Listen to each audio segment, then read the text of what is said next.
What up, everybody? Welcome to Castle Tech. The kid is back. Oh, man, it is cold. Next level cold. My hands are white, and I'm black. Whew, that's how cold it is. I mean, it is freezing beyond freezing. I don't understand how everybody's cars are super duper clean up here. There's got to be some sort of place. Look at this lady. Come on, chick. God damn. Yo, that's the thing about ladies when they're driving sometimes, man. They don't make that eye contact. They're just driving. Like, we're going right for each other.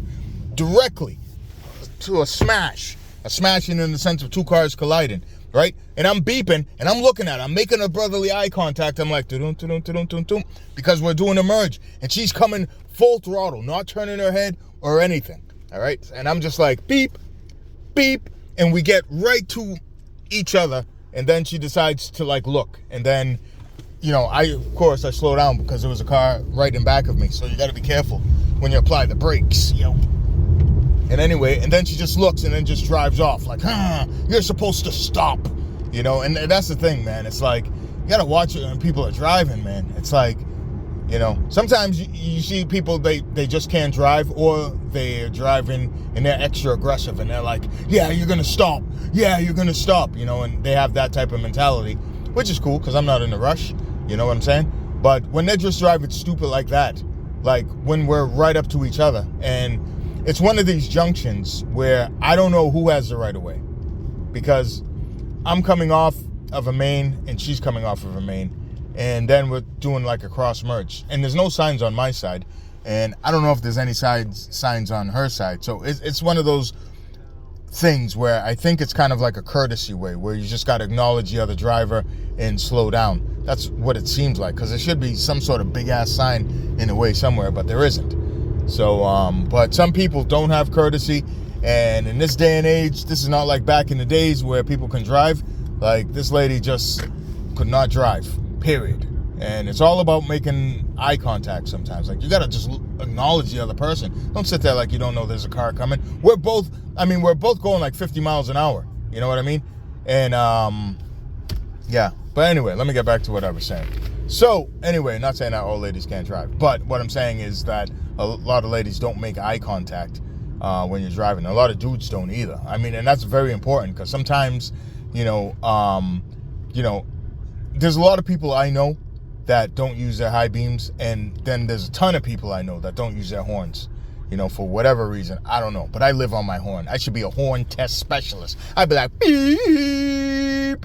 Yo, I live on this thing, because this is the thing, yo.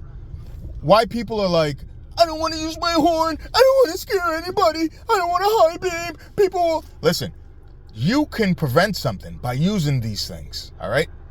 Period. Like, if I was an ignorant dude, right, and I'm not saying that she was ignorant, but maybe she didn't see me. I don't know. But we're the only ones on the road. There's three cars. Car behind me, me and her going right to each other, all right? But if I was driving ignorant like that, and again, I'm not saying that she's ignorant, and I'm like, well, I'm not backing down. I'm not backing down. We're like, you know, a foot length away from each other from smashing, and I'm beeping, like, beep. You know, you guys heard the beep. I wasn't beeping all aggressive. I'm like, beep, look up, because I'm looking at her, and I don't know, her speed's increasing, and I'm already, you know, driving whatever speed that I'm driving, and there's a car right behind me. So I'm like, okay, I can't really do too much, because I don't know if this dude is gonna be able to stop, or whoever's in back of me. You know what I'm saying? Because I'm in one of these sports vehicles, yo. 6 pistons in the front, 4 pistons in the back. So this is supposed to stop on a dime. But you got to look at the weather. It's freezing up here. You know what I mean? So I might not have that stopping power like I would normally have in a perfect driving condition. But anyway, with that being said, you know, she's just, anyway, forget all that. All I'm saying is that people, when you're driving, just have a little bit of courtesy, man.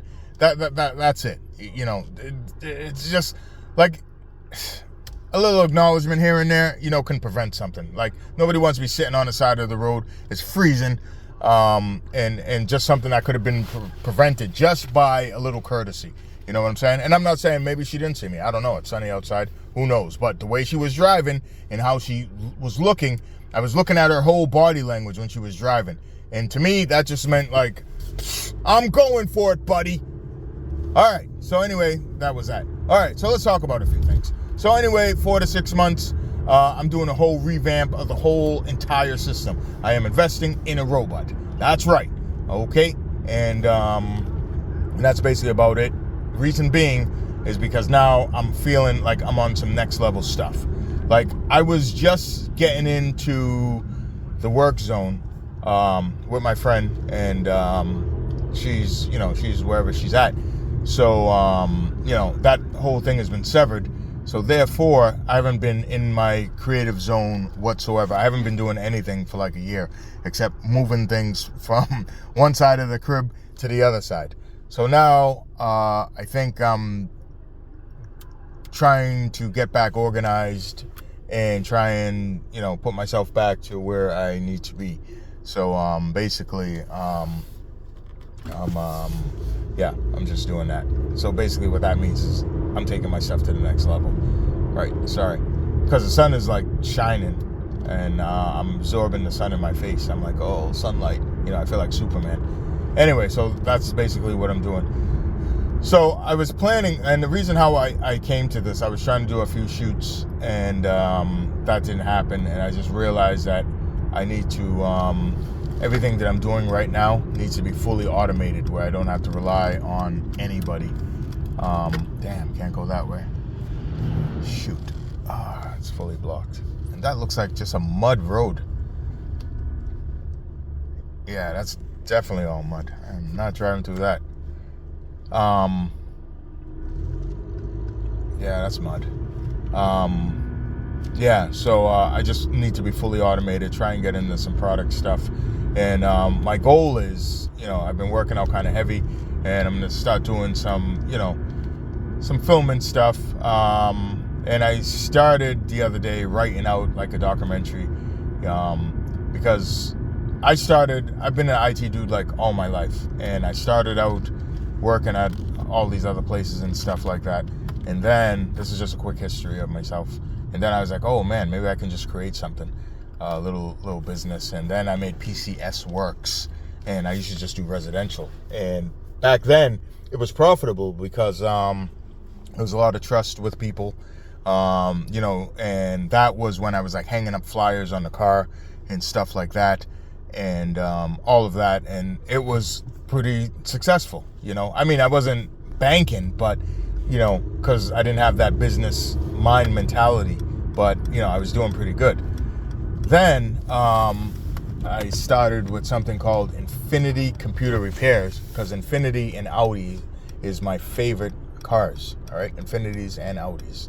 All right, so the S8 was my favorite car, and the Infinity Q70S is my favorite car. All right, so then I switched the name and did that, and then that was doing pretty good. Not amazing, excuse me, but pretty good.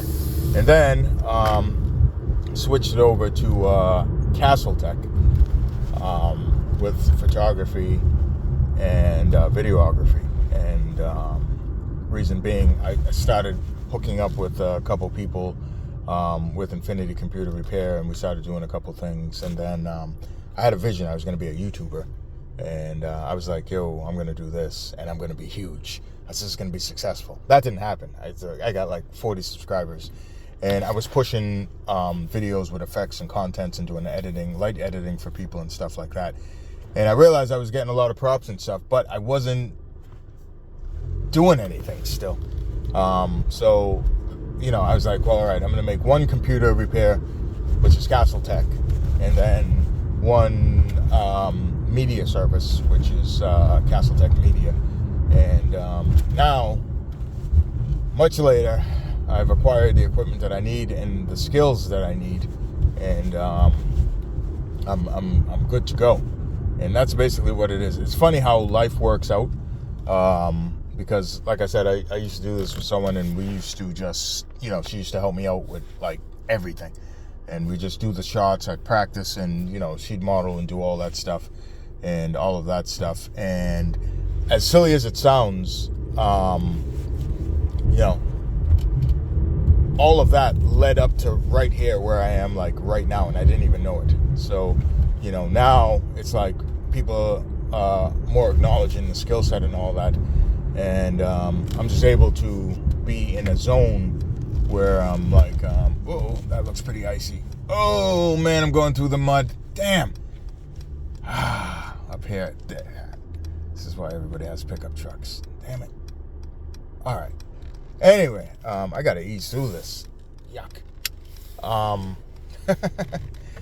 Yeah, I'm stopping right here. I'm going to wait till these cars go by, and then I'm going to try and go another way, because that's nasty.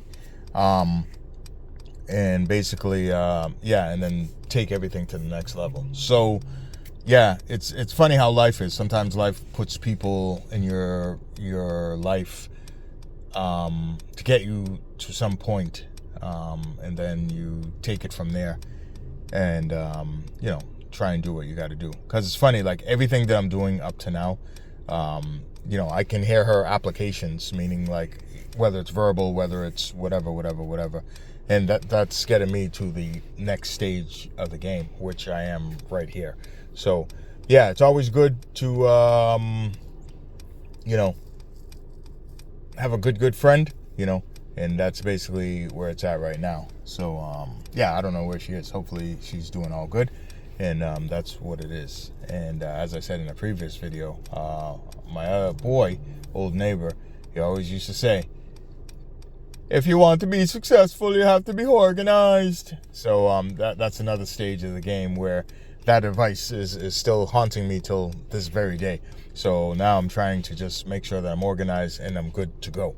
And that's basically it. So with that being said, everybody, man, the sky's the limit. So if you got to get somewhere, you got to do something, people are going to come in your life, leave your life, or whatever the case may be. You just got to do it. You know, you're going to be working a job. You might like it. You might not like it. It's whatever the case may be. But again, if you want to get to where you need to go, sometimes you just got to go through the trials and tribulations. And I mean, sometimes it's rough. You know, I'm not even going to lie. There's like sometimes I'm sitting there, you know, and I'm just looking like, why's it got to be this way? You know, because you have like life choices. Like I had I'm not going to say an ultimatum. Actually, I think it might have been ultimate. I'm not even sure. I could have pursued another route and, you know, been happy, or, you know, or not, you know. And I guess just me being the person I am, I'm like, oh man, I got to make life difficult for myself. So I made life difficult for myself. But it is what it is at the end of the day. We're not perfect. And sometimes never get forced into a situation that you don't fully understand, or that just doesn't work with you. You know what I mean? Well, they say, you know, whatever. I don't even know. Anyway, peace out. Out of here. I got to get up out of this way and find an alternate route, because I'm not cleaning this joint off. Nope, no way.